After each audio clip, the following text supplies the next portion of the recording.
At the IABG National Space Centre near Munich in Germany, the Solar Orbiter spacecraft undergoes crucial tests for its mission to observe our nearest star.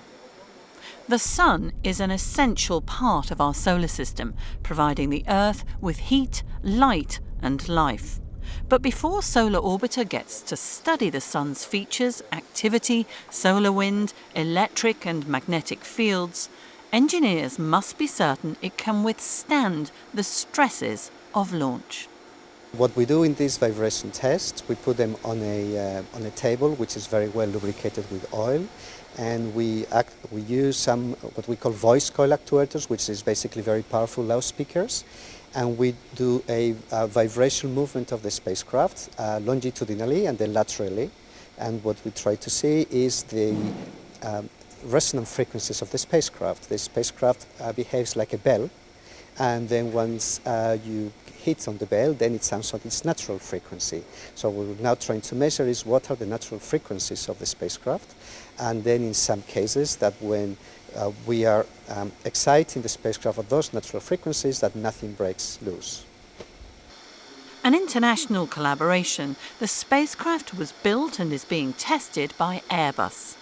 After the vibration tests, which can shake the craft up to 120 times per second, are the higher frequency acoustic tests. Then shock tests for when the spacecraft deploys its solar arrays, antennas or instrument boom. The high-gain antenna, used to receive telecommands and send data and images back to Earth, will use just 1 kilowatt of power, much less than a dishwasher.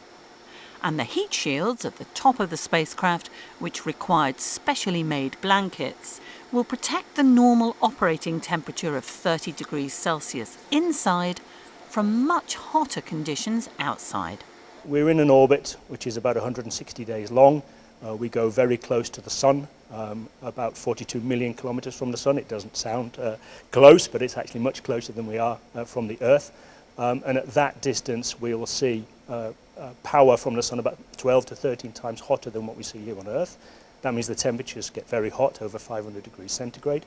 But because we're in this long elliptical orbit, we'll also go out really quite far away from the Sun, so we'll actually get very cold as well.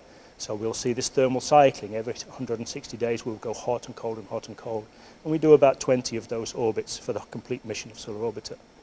Solar Orbiter will also be up to 180 million kilometres away from the Sun.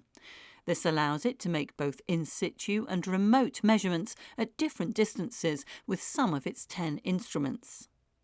To keep these instruments clean and to protect them from humidity, dry nitrogen gas is pumped through them 24 hours a day, a process that will happen all the way up to the Atlas V launch vehicle liftoff.